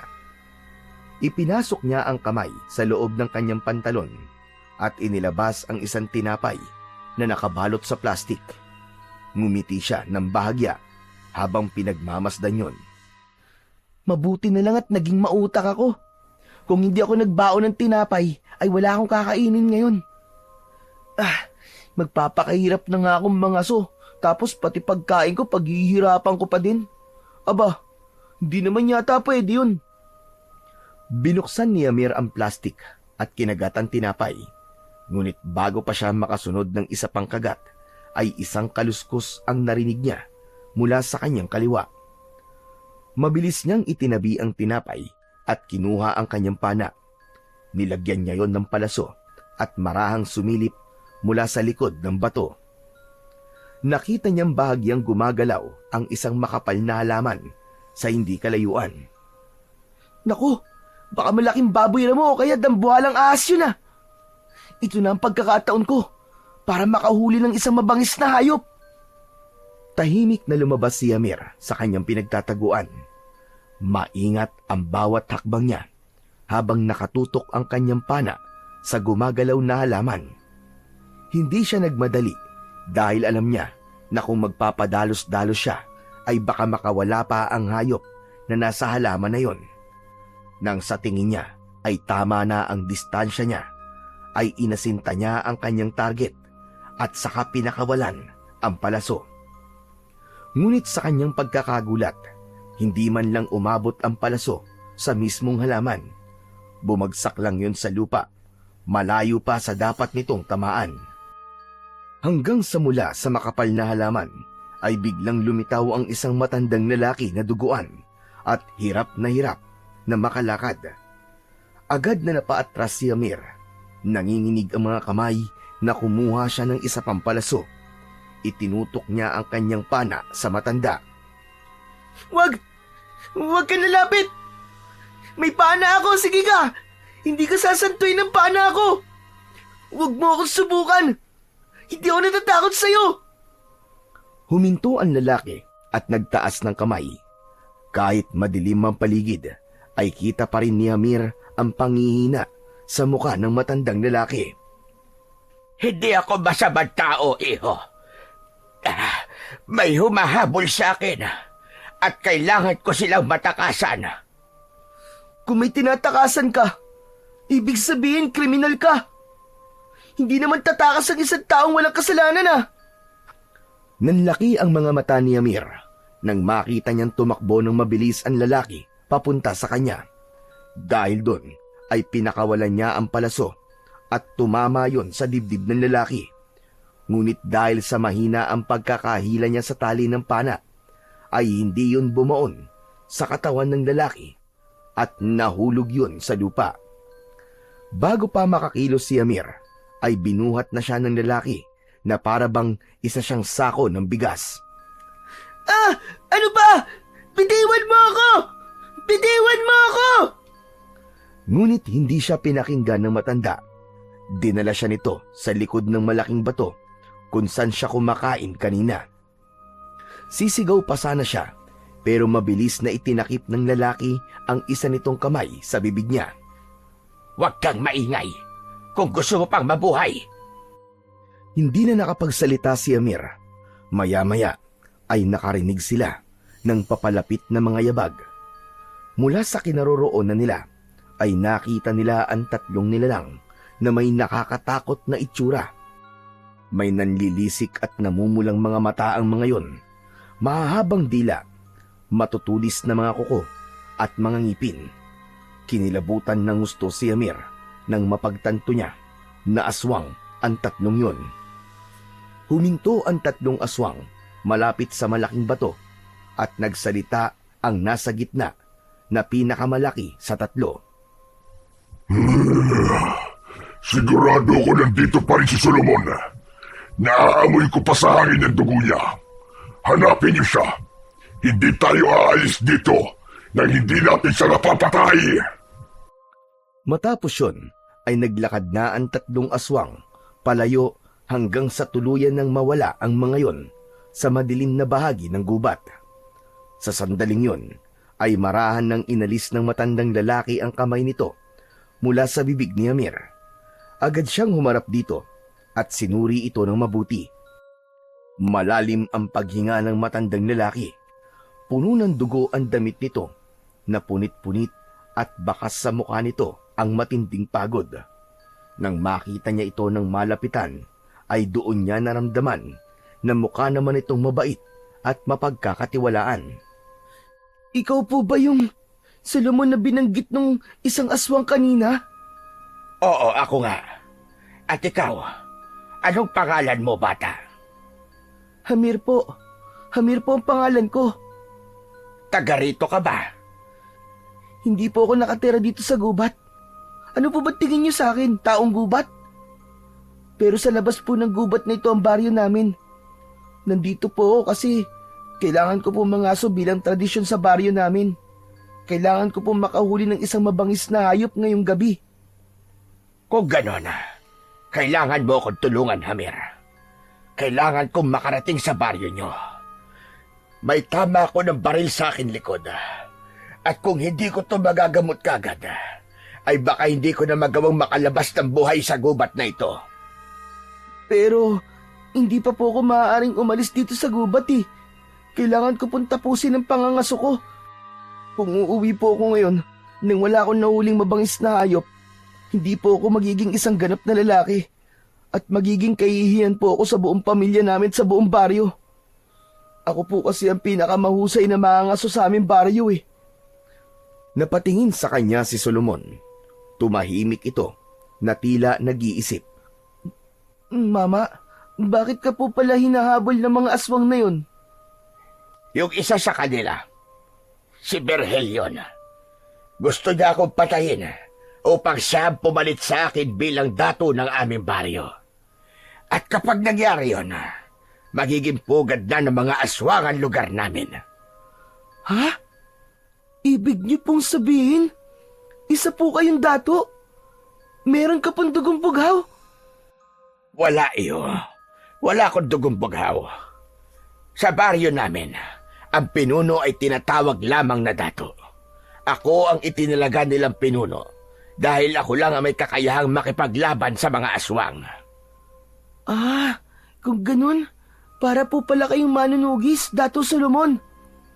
Pero kung nakikipaglaban po kayo sa mga aswang, bakit po kayo tumatakbo ngayon? Hindi ba dapat sila natatakot at tumatakbo po sa inyo? Sa tingin mo ba, sa lagay kong ito ay makakalaban pa ako sa kanila? Tinraidor ako ng berhel na yon. Nagkaroon sila ng lamang sa akin dahil hindi ko iniisip nagagawa nila ako ng masama. Balak nila akong dalhin sa malayong lugar para doon sana patayin. Ngunit mabuti na lang. Nagawa kong makatakas sa kanila. Tapos napadpad ako rito sa gubat na ito. Kung ganun, wala po kayong laban sa kanila. Paano po kayo mananalo kung ganyan? Sa halip na sumagot, ay yumuko si Dato Solomon at hinubad ang isa nitong sapatos. Nagtaka si Amir sa ginawa nito. Teka po, Dato Solomon. Ang mabaho niyo po bang paang gagamitin yung panlaban po sa mga aswang? Natawa si Solomon sa sinabi ni Amir, pero hindi pa rin ito nagsalita. Ipinagpatuloy lang nito ang ginagawa. Pagkahubad ng sapatos, ay may inilabas ito mula roon na isang kwintas na may palawit na bato na kulay itim. Teka, ano naman po yan, Dato Solomon? Ito ang mutya ng gintong baboy, Ramo. Ibinigay ito sa akin ng isang diwata nung ako ay binata pa. Ano? Mutya? Ibinigay po ng diwata? Teka, ibig sabihin po, meron po yung kapangyarihan, tama po ba? Tama ka, Hamir. At sino mang may hawak ng mutya na ito ay magiging mas malakas. Bukod doon, ay hindi rin siya tatablan ng kahit na anong sandata o pag-atake ng mga aswang. Parang magiging matigas at makunat ang kanyang balat. Pero sandali, tama bang pagkakaalala ko? Sinabi mong anak ka ng isang mahusay na mangangaso? Opo, tama po kayo, Dato Solomon. Ang tatay ko po nakapatay po sa pinakinatatakutang buhaya nun sa ilog ng gubat na to. Napakalaki raw po ng buhayang yun at marami na pong napatay. Nang mapatay po ng tatay ko yung dambuhalang buhaya, ay pinatigas po ang ulo nun at inilagay po sa barangay hall namin bilang patunay ng kanyang pagiging mahusay po na mangangaso. Tumango-tango si Dato Solomon at matiim itong tumingin kay Hamir. Kung ganon, mahusay ka rin mangangaso. Karaniwan, namamana ng anak ang galing ng kanyang ama, tama? Biglang natahimik si Amir. Hindi niya alam kung paano sasagutin ang sinabi ni Dato Solomon. Naisip niyang sabihin na hindi siya kagaya ng tatay niya, pero naisip niya na nais niyang maramdaman na may isang taong humahanga sa kanya, kaya nagdesisyon siyang magsinungaling na lamang. Hindi naman siya kilala ni Dato Solomon. Hindi nito alam ang totoo na hindi siya kasing husay ng kanyang ama. Aba, syempre naman po. Marami nga pong humahanga sa akin sa baryo namin eh. Ako po ang itinuturing doon na susunod po na pinakamahusay na mangangaso. Kaya nga po ako nandito sa gubat ngayon eh. Kailangan ko po manghuli ng pinakamabangis na hayop para patunayan po ang sarili ko. Kung ganon, bakit hindi ka marunong gumamit ng pana? Nakita ko kanina kung paano ka nagpakawala ng palaso. Ha? Kasi ito po ang unang beses kong gumamit ng pana eh. Mas sanay po kasi ako sa itak. Tumango si Solomon at naniwala naman ito sa mga sinabi ni Amir. Naiintindihan ko kung bakit hindi mo pa ako maaaring dalhin sa baryo nyo. Mahalagang matapos mong misyon mo ngayong gabi sa gubat na ito. Pero may isang bagay sana akong ipapakiusap sa iyo, Hamir. Ano po yun, Dato Solomon? Hinawakan ni Dato Solomon ang kwintas na may mutya ng gintong baboy ramo at iniabot ito kay Hamir. Ipagkakaloob ko muna sa iyo ang mutya ng gintong baboy ramo. Tutal, ang sabi mo ay mahusay kang mangaso. Ibig sabihin, ay sanay ka ring makipaglaban kahit paano. Ano po? Sandali lang naman, Dato Solomon. Makinig ka sa akin, Hamir. Nakikita kong kaya mong labanan ng 3 aswang na yon.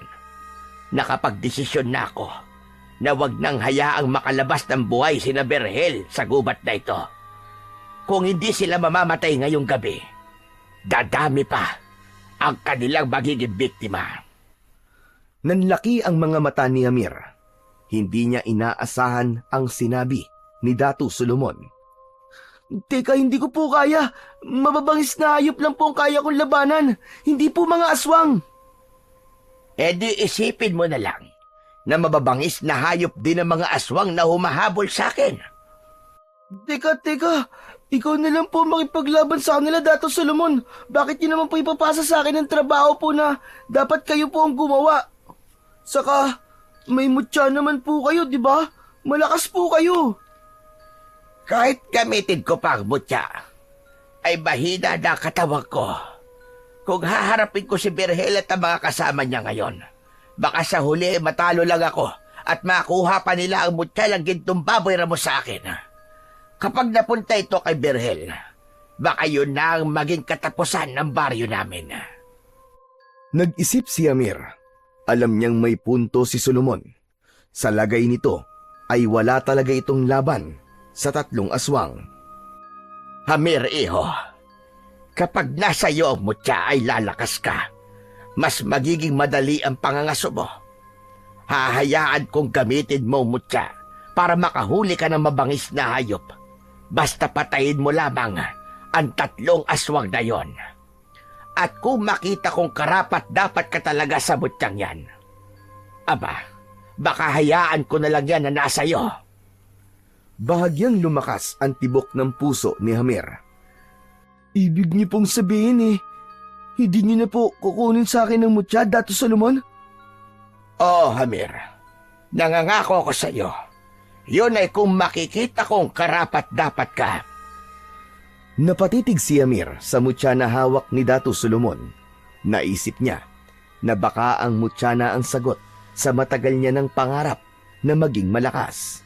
Nang sandaling yon, ay bumalik sa alaala ni Hamir ang pangungutya sa kanya ng mga tao sa baryo nila at ang ngisi ni Rambo. Isang malalim na paghinga ang pinakawalan ni Hamir bago siya sumagot. Sige po, tinatanggap ko na po ang mutya ng gintong baboy ramo. Nagningning ang mga mata ni Dato Solomon sa sinabi sa kanya ni Hamir. Maraming salamat, Hamir. Kung ganon, ipapasa ko na sa iyo ang pangangalaga sa aking mutya. Ikinulong ni Solomon ang mutya sa mga palad nito. Umikit ito at marahang bumigkas ng isang dasal sa wikang hindi pamilyar kay Hamir. Tahimik lang siyang nakatingin kay Solomon. Matapos yun, ay isinabit na ni Solomon ang kwintas na may mutya sa leeg ni Hamir.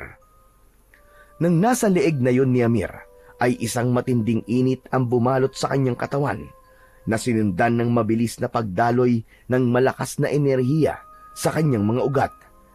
Napapikit ng sandali si Hamir at may pagtataka siyang tumingin kay Dato Solomon. Ano po yun? Ba't parang ang gaan po ng katawan ko? Ibig lang sabihin yan ay tinanggap ka ng mutya, Hamir.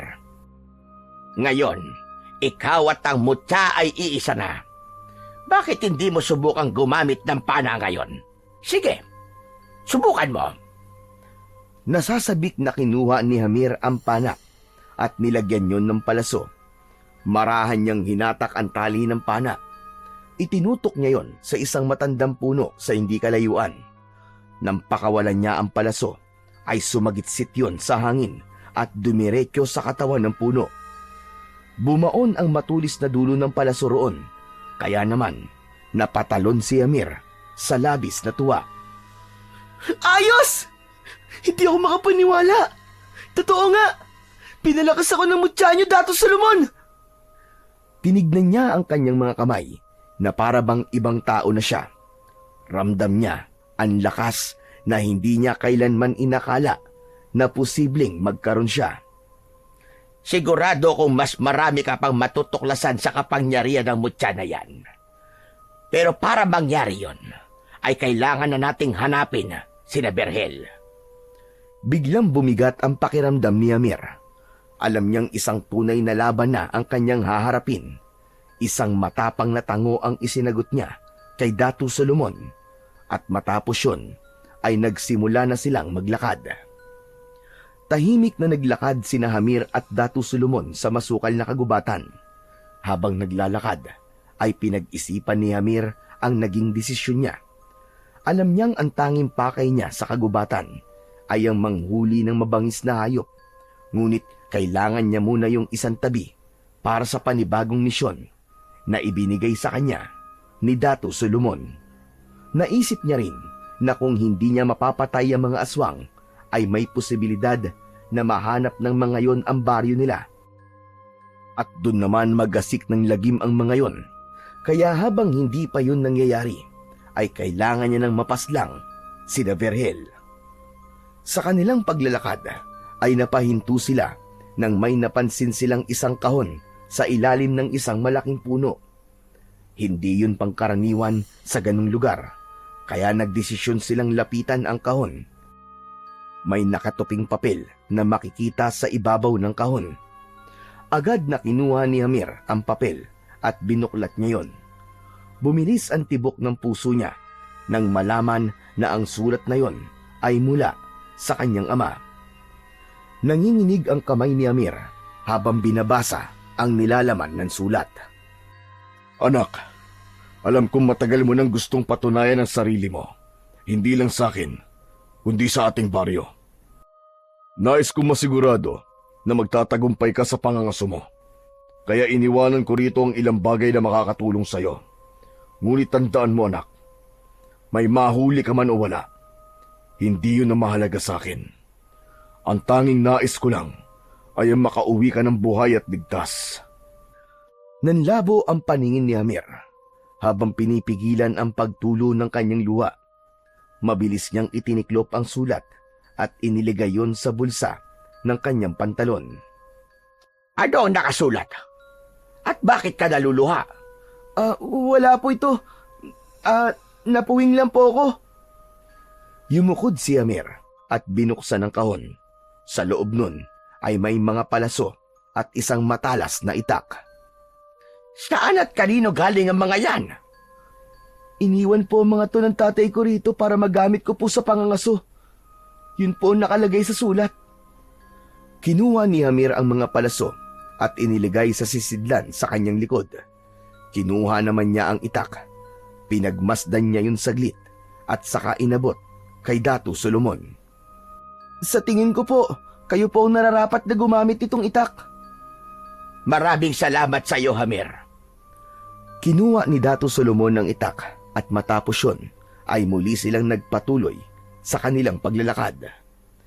Habang naglalakad sa gitna ng kagubatan, ay patuloy na tumatakbo ang isip ni Hamir. Hindi niya akalain na sa kabila ng pagiging maigpit ng kanyang ama at paulit-ulit nitong pagsasabi na dapat siyang maging mahusay na mangangaso, ay iniisip pa rin pala nito ang kaligtasan niya.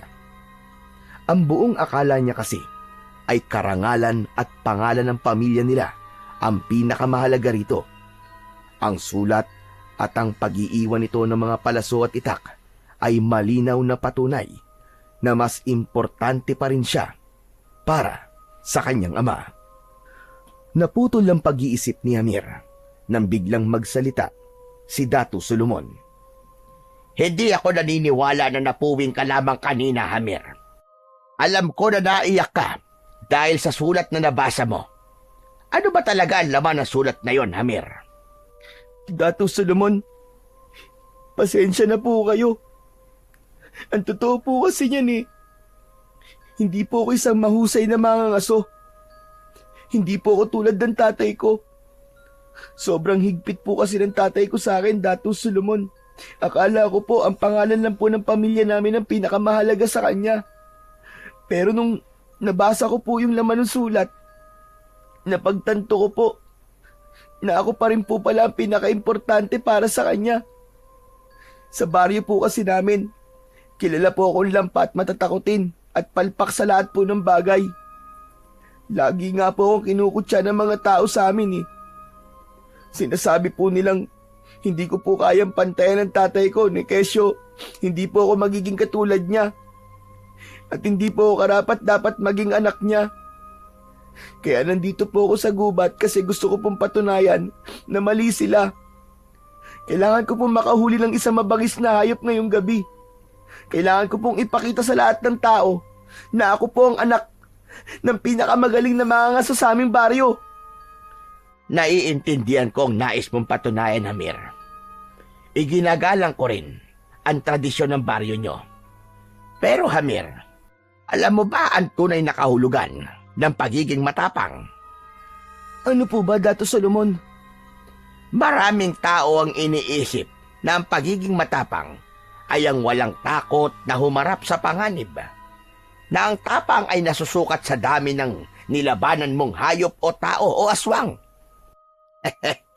Pero ang totoo, ang pinakamatapang na tao ay ang kayang umamin at tanggapin ang kanyang kahinaan.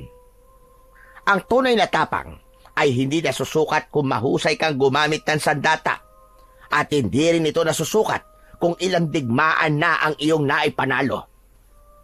Dahil ang tunay na tapang ay ang pagtanggap sa sarili mo kahit pa hindi ka kasing husay ng iba. Ang tapang ay ang pagkakaroon ng lakas ng loob na bumangon sa kabila ng pangungutya ng iba.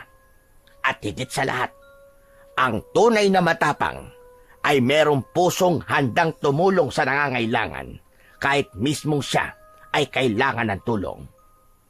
At ang magandang halimbawa nun ay ang ginawa mong pagtulong sa akin at ang pag-amin mo sa akin ng katotohanan tungkol sa sarili mo. Ang ibig niyo po bang sabihin, Dato Solomon, matapang po ako? Sa paningin ko ay oo.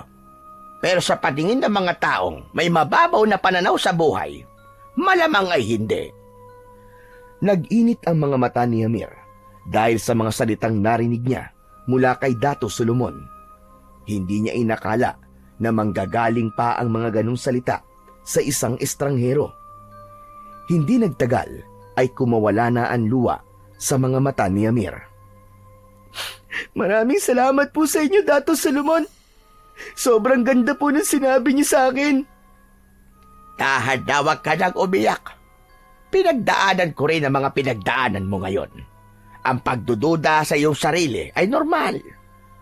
Mawawala lamang yan kapag tuluyan mo natanggap ang iyong kahinaan at kapag nalaman mo kung paano mo ito gagamitin upang makagawa ka ng magagandang bagay. Magsasalita pa sana si Hamir, pero natigilan siya nang makarinig sila ng papalapit na yabag. Mula sa madilim na bahagi ng kagubatan ay lumitaw ang dalawang aswang na alagad ni Verhel. Naglalaway ang mga yon habang nanlilisik ang mga mata. Sumugod ang dalawang aswang na walang babala. Iniharang ni Dato Solomon ang sarili nito at ginamit nito ang hawak nitong itak upang salubungin ang pag-atake ng dalawang aswang. Naiwasan naman ng mga aswang ang lahat ng pag-atake ni Dato Solomon at sa isang kisap mata ay naibalibag ng isang aswang si Dato Solomon pasadsad sa lupa. Agad na hinawakan ni Hamir ang mutyang nakasabit sa kanyang leeg. Mutya, tulungan at gabayan mo sana ako. Nakita ni Hamir na nahihirapan na si Dato Solomon na labanan ang dalawang aswang. Kumuha siya ng isang palaso at inilagay niya yon sa kanyang pana. Inasinta niya ang isang aswang. Huminga siya ng malalim bago pinakawalan ang palaso. Tumama ang palaso sa binti ng isang aswang. Napangiwi ito dahil sa sakit at sabay na lumingon ang dalawang aswang sa kanya. Magkasabay din na sumugod ang dalawang aswang kay Hamir. Napaatras si Hamir bago mabilis na tumakbo papalayo. Sa likod niya ay dinig niya ang mabibigat na yabag ng mga aswang na humahabol sa kanya. Hanggang sa napagtanto niya na hindi siya maaaring tumakbo na lang at kailangan niyang harapin ang mga kalaban. Biglang huminto si Hamir at humarap sa dalawang aswang na mabilis na tumatakbo papalapit sa kanya. 2 palaso ang kinuha niya at sabay niya yung ibinala sa kanyang pana. Nang sandaling yon ay may naramdaman siyang malamig na hangin na parabang may mga kamay na gumagabay sa kanya sa paghawak sa pana at palaso. Walang pag-aalinlangan na pinakawalan ni Hamir ang 2 palaso. Sabay na bumaon ang 2 palaso sa isang aswang, isa sa noo at isa sa dibdib nito. Agad na bumagsak ang aswang at hindi na yon gumalaw pa. Sandaling napahinto ang natitirang aswang at hindi makapaniwalang tinignan si Hamir. Matapos yun ay malakas itong sumigaw at galit na tumakbo papalapit kay Hamir. Mabilis na humugot ng palaso si Hamir at inasinta niya ang aswang. Ngunit nang panain niya ito ay mabilis itong nakaiwas at tumalon ito ng mataas. Sinunggaban siya ng aswang at napahiga siya sa lupa. Pinaibabawan siya ng aswang at naramdaman niya ang bigat ng katawan nito. Maging ang malansang amoy ng hininga nito ay naaamoy niya. Ngumanga ng malaki ang aswang at nakita niya ang matutulis ng ngipin na akmang sasakal sa kanyang leeg. Nagmamadaling kinuha ni Hamir ang isang palaso sa likod niya at isinaksak niya yon sa loob ng bunganga ng aswang. Tumagos ang palaso mula sa bibig nito hanggang sa likod ng ulo. Nanlaki ang mga mata ng aswang. Malakas niya itong itinulak at nang bumagsak yon sa lupa ay wala na yung buhay. Mabilis na tumayo si Hamir at tinignan niya ang 2 aswang na napatay niya. Hindi siya makapaniwala na nagawa niyang mapatay ang mga yon gamit ang kanyang palaso. Kailangan kong sabihin kay Dato Solomon na napatay ko na ang 2 pangit na aswang na to. Siguradong matutuwa siya. Agad na tumakbo si Hamir pabalik sa kinaroroonan ni Dato Solomon. Ngunit pagdating niya roon ay natigilan siya. Nakita niya ang aswang na si Virgel na hawak sa leeg si Dato Solomon. Bahagyang nakaangat ang mga paa ni Dato Solomon sa lupa at bakas sa mukha nito na nahihirapan na itong huminga. Bitiwan mo si Dato Solomon! Ako ang harapin mo, aswang! Napatingin ang aswang kay Hamir. Napangisi ito ng malaki nang makita nitong suot-suot niya ang mutya ng gintong baboy ramo. Imposible! Totoo ba ito nakikita ko, Solomon? Hindi ka na ba talaga nag-iisip? Ipinagkatiwala mo sa isang bata ang mutya ng gintong baboy ramo. Sa tingin mo ba ay kaya kang ipagtanggol ng isang bata? Nagpapatawa ka ba? Hoy, aswang! Huwag mo akong malitin! Hindi porket bata ako, ay hindi na kita kayang labanan! Pasensya ka na, Tutoy. Pero hindi ako pumapatol sa isang batang katulad mo. At saka hindi ka na dapat nakikisali sa away ng matatanda. Ang dapat na ginagawa ng isang batang kagaya mo sa ganitong oras ay natutulog na. Naningkit ang mga mata ni Hamir. Mahigpit niyang hinawakan ang kanyang pana at mabilis siyang kumuha ng palaso. Itinutok niya yun kay Virgel. Hindi na siya nagdalawang isip at pinakawalan na niya ang palaso. Tumama ang palaso sa braso ni Virgel. Napaigik ito at muling tumingin kay Hamir. Marahas nitong binitiwan si Solomon. Bumagsak at napaluhod sa lupa naman si Dato Solomon habang habol ang paghinga. Marang hinugot ni Virgel ang palasong nakabaon sa braso nito. Habang nakatingin si Virgel kay Hamir, ay binali nito ang palaso at itinapon yon. Mukhang sa gabing ito ay papatol na ako sa isang batang paslit na kagaya mo. Ang dapat sa'yo ay tinuturuan ng leksyon. Hindi umatras si Hamir nang marahang naglakad si Virgel papalapit sa kanya. Kahit ramdam niya ang kilabot na dulot ng presensya nito, tinitigan niya ang aswang na may kasamang tapang habang mahigpit niyang hawak ang kanyang pana. Nagtagpo ang mga mata ni Amir at ng aswang na si Berhel sa gitna ng madilim na kagubatan. Hindi na hinintay ni Amir na maunang umatake si Berhel. Mabilis siyang kinuha ang palaso at inilagay yon sa hawak niyang pana. Agad niyang itinutok ang palaso sa ulo ng aswang at pinakawalan niya yon. Ngunit mabilis din kumilos si Berhel. Iniwasan nito ang palaso at lumagpas lang yun sa kanya. Tumama ang palaso sa katawan ng isang puno. Pero hindi pa rin huminto si Amir. Muli siyang nagpakawala ng palaso at nang pakawalan niya yon ay tumama yon sa balikat ng aswang. Ngunit imbis na masaktan ay isang nakasisindak na halakhak ang pinakawalan ng aswang. Sa tingin mo ba ay matatalo mo ako sa ganyang klase lang ng pag-atake? Hindi ako kagaya ng dalawang aswang na pinatay mo kanina, bata! Hinugot ng aswang ang palaso at muli nito yung binali. Napalunok si Amir dahil tila walang epekto sa aswang ang kanyang mga pag-atake. Sa isang iglap ay naglaho si Berhel sa kinatatayuan nito. Napasinghap si Amir. Hindi nahabol ng mga mata niya kung saan nagpunta ang kanyang kalaban. Hanggang isang matalim na hangin ang naramdaman niya sa likuran. Paglingon niya ay dumaplis ang matatalim na kuko ni Berhel sa kanyang pisngi. Nag-iwan yun ng mababaw ngunit napakaapding sugat. Naramdaman niya ang pagdaloy ng mainit na dugo pababa sa kanyang panga. Humakbang si Amir paatras pero hindi dahil sa takot. Bagkus, mas lumalim ang kanyang paghinga. Mas lumakas ang pagpintig ng kanyang puso at mas naging matapang siya dahil sa natamo niyang sugat. Mas lalong nag-alab ang kagustuhan niya na matalo at mapatay si Berhel. Mabilis na naglagay ng 2 palaso si Amir sa kanyang pana at agad niya yung pinakawalan. Tumama ang isa sa tagiliran ni Berhel habang ang isa naman ay dumaan sa pisngi nito.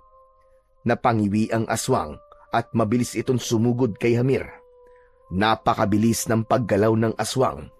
Tumalon ito ng ubod ng taas at napunta ito sa likod ni Amir. Sinubukan ng aswang na sunggaban si Amir mula sa kanyang likuran, pero naramdaman yon ni Amir. Mabilis na umikot paharap si Amir kay Berhel, sabay hugot ng palaso. Matiim niya yung itinutok kay Berhel at bago pa ito tuluyang makalapit ay pinakawalan niya ang palaso mula sa kanyang pana. Tumama yon sa kaliwang tuhod ng aswang. Napaluhod si Berhel, sabay sigaw ng malakas. Hindi na nag-aksaya pa ng oras si Amir. Habang nakaluhod ng aswang, ay humugot siyang muli ng palaso at bago nga niya yon ilagay sa pana, ay inutusan niya ang mutya ng gintong baboy ramo na ilagay nito ang kapangyarihan nito sa kanyang palaso. Isang malalim na paghinga ang hinugot ni Amir. Sa kanya pinakawalan ang palaso. Bumaon ang palaso sa noo ni Berhel at dahil sa lakas ng puwersa nun, ay tumagos yun sa likod ng ulo nito. Sandaling napakurap pa ang aswang at isang nakakabinging katahimikan ang namayani sa paligid. Hindi nagtagal ay walang buhay na bumagsak ang aswang sa lupa habang nakadilat pa ang mga mata. Ibinaba ni Amir ang hawak na pana habang humihingal na nakatingin sa walang buhay na katawan ng aswang. Hindi siya makapaniwala na sa isang gabi ay 3 aswang ang kanyang napatay imbis na mabangis na hayop. Matapos makipaglaban ay doon na naramdaman ni Amir ang pagod. Matapos ang lahat, agad siyang tumakbo papunta sa kinaroroonan ni Datu Solomon. Nakasandal ito sa isang puno at hirap ng huminga. Maraming sugat ang matanda at bakas sa mukha nito ang matinding panghihina. Dato Solomon, kailangan na po kitang madala sa baryo namin ngayon para magamot ka na po. Hindi pa tayo pwedeng umalis. Kailangan mo pang mangaso, hindi ba? Kailangan mong magdala ng mabangis na hayop sa baryo nyo. Hindi ba yun ang usapan natin, Hamir? Kapag natalo mo na si Berhel, ay hahayaan kitang gamitin ang mutya para sa iyong pangangaso. Oo nga pala. Gusto kitang batiin dahil napakahusay mong makipaglaban, iho. Kahit ako ay nagulat sa ipinakita mo.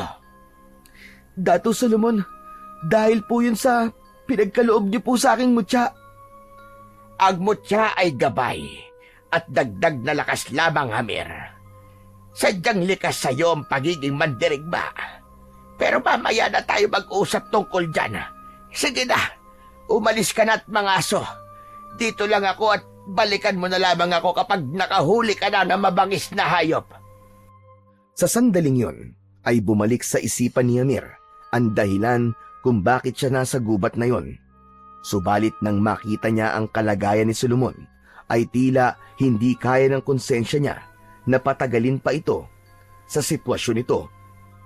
Dato Solomon, wala na po akong pakialam kahit pagtawanan pa nila ako sa baryo namin. Ang mahalaga po ngayon ay ang buhay niyo. Baka kung magtagal pa po tayo rito, ay may mangyari pang mas masama po sa inyo. Tsaka, wala na rin naman pong oras para mangaso ko eh. Papasikat na po ang araw. Sige na, kaya mo pa yan, Hamir. Naniniwala akong kaya mo pang mangaso. May konting oras pa bago sumikat ang araw. Maniwala ka sa akin. Papatalasin ng mutya ang paningin at pakiramdam mo. Kaya magiging madali na sa iyo ang mangaso. Hindi po Dato Solomon, nakapagdesisyon na po ako. Hindi ko na kailangan patunayan sa kanila kung gaano ako katapang. Ang mahalaga ngayon ay ang malapatan ng lunas sa mga sugat nyo. Napatingin si Solomon kay Hamir, ngunit sa halip na magsalita ay napansin niya na bigla itong natigilan. Ang mga mata nito ay nakatutok sa bangkay ng aswang na si Berhel. Bakit po Dato Solomon? May problema po ba? Hindi sumagot agad si Dato Solomon.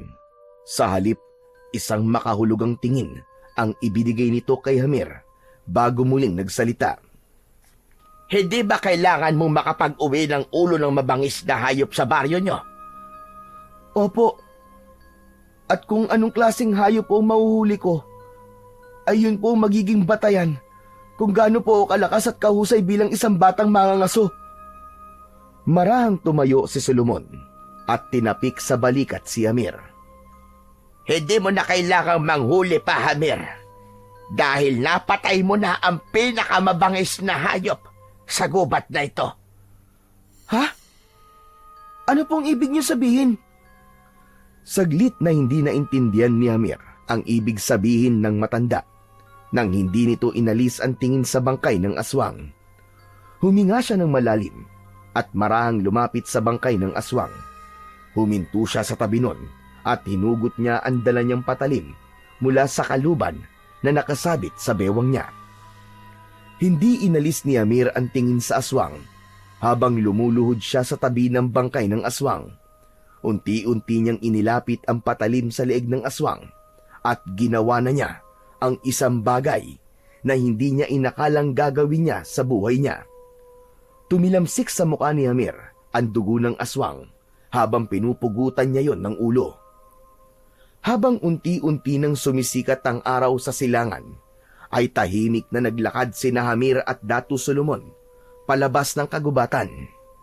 May hawak na tungkod na kahoy si Dato Solomon upang suportahan ang nangihina nitong katawan. Paminsan-minsan ay inaalalayan ito ni Hamir kapag nakikita niyang medyo nahihirapan ito. Habang si Hamir naman ay bitbit sa kaliwa niyang kamay ang pugot na ulo ng pinuno ng mga aswang. Taas noo siyang naglalakad dahil pakiramdam niya ay isa siyang mandirigmang pabalik sa kanyang baryo matapos ang isang madugo ngunit matagumpay na digmaan. Habang palapit sila sa bukana ng kagubatan ay saglit na huminto si Hamir at lumingon kay Solomon. Malapit na po tayo Dato Solomon. Huwag po kayong mag-alala kasi kaya po kayong gamutin ni Apong Rosauro. Hindi na ako makapaghintay na makita ng mga kababaryo mo kung gaano kakatapang, Hamir. Kung ako nga, na hindi ka kilala, ay sobrang hanga sa ginawa mo. Ano pa kaya ang iyong ama at ang mga tao sa lugar nyo? Isang kinakabahang ngiti ang pinakawalan ni Hamir at muli silang nagpatuloy ni Solomon sa paglalakad. At sa wakas, matapos ang mahabang paglalakad palabas ng kagubatan, ay narating na ni Hamir ang bukana ng gubat. Nauna siyang lumabas dahil pinauna siya ni Datu Solomon.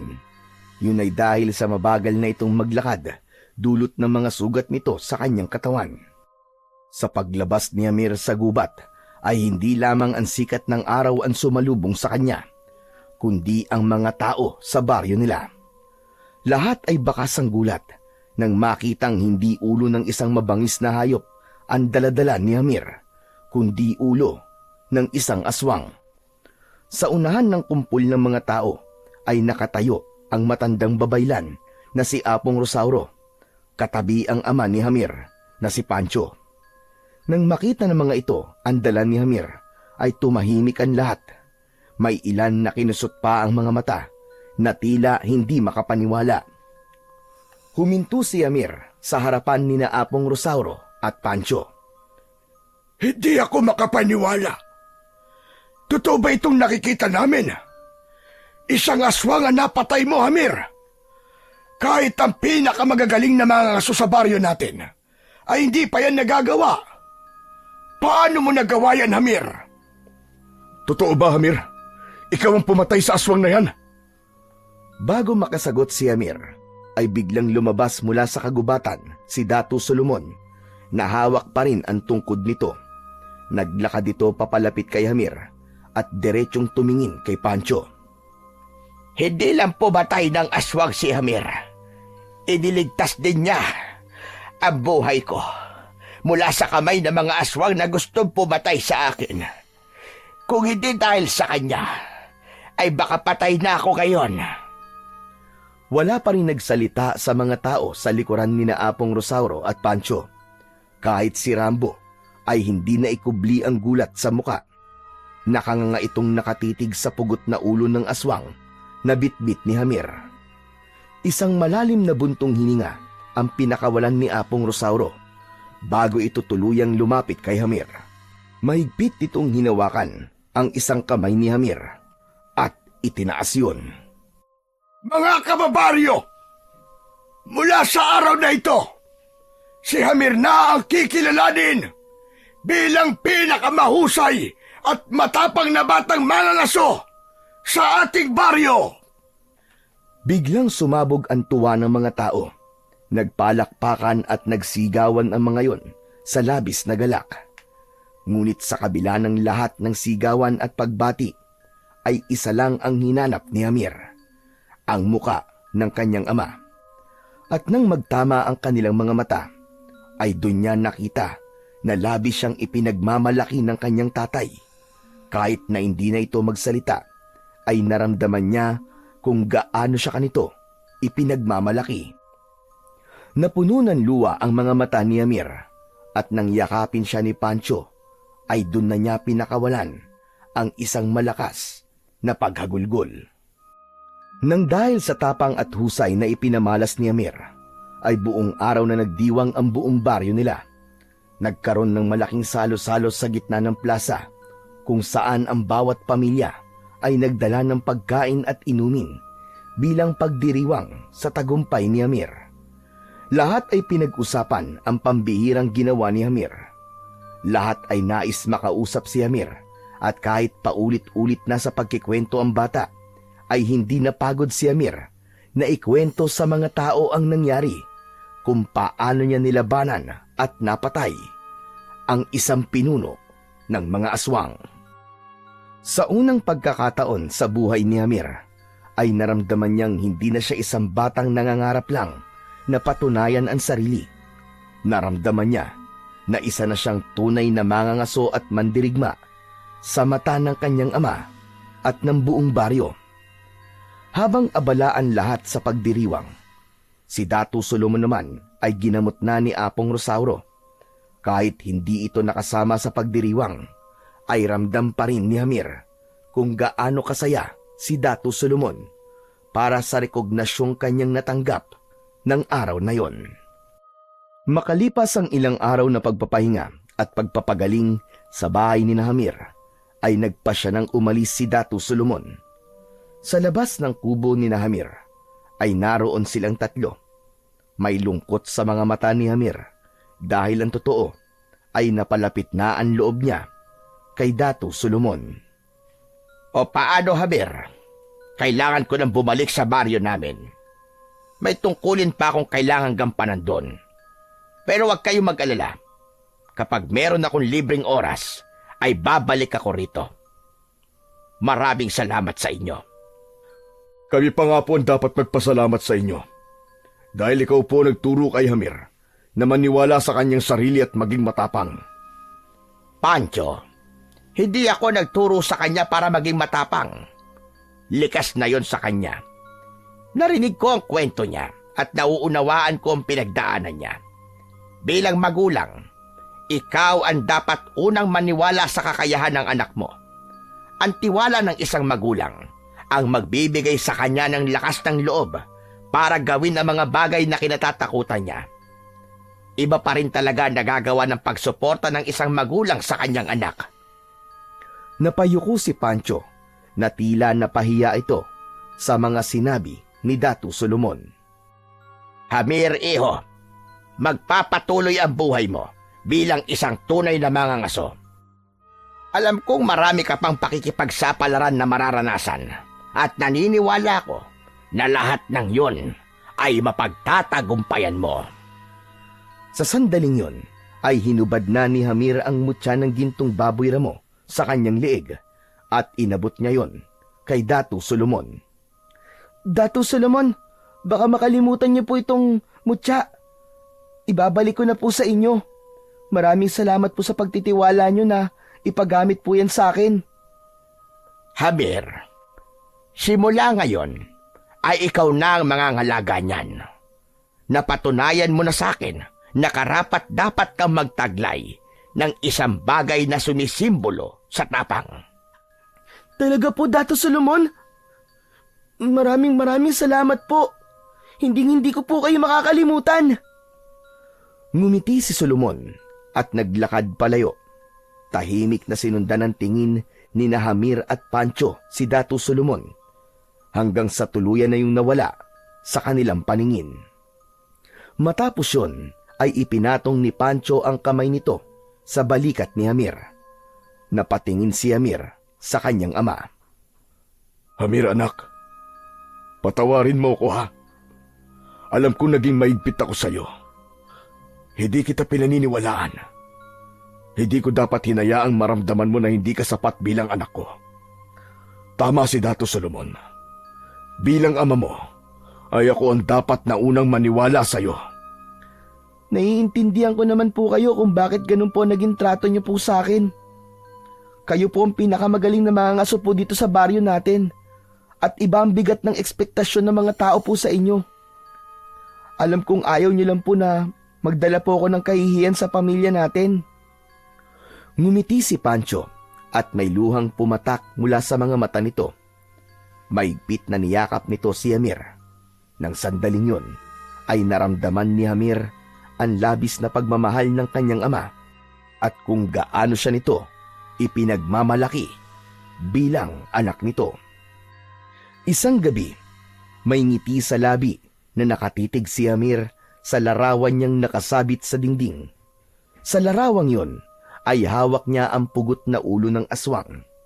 Nakahanay ang larawan niya sa mga lumang larawan ng kanyang mga ninuno na may hawak ding ulo ng mababangis na mga hayop.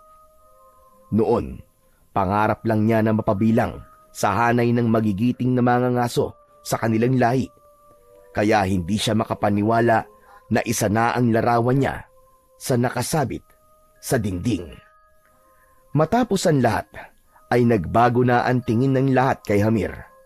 Itinuring siyang pinakamahusay na batang mangangaso sa baryo nila. At sa kanyang puso, alam niyang hindi pa doon nagtatapos ang kanyang kwento. Naniniwala siya na dahil taglay na niya ang isang makapangyarihang mutya, ay marami pa siyang laban na kakaharapin. Ngunit hindi na lang ang mutya at pana ang kanyang sandata, kundi maging ang pagmamahal at tiwala sa kanya ng kanyang ama at ng buong baryo nila.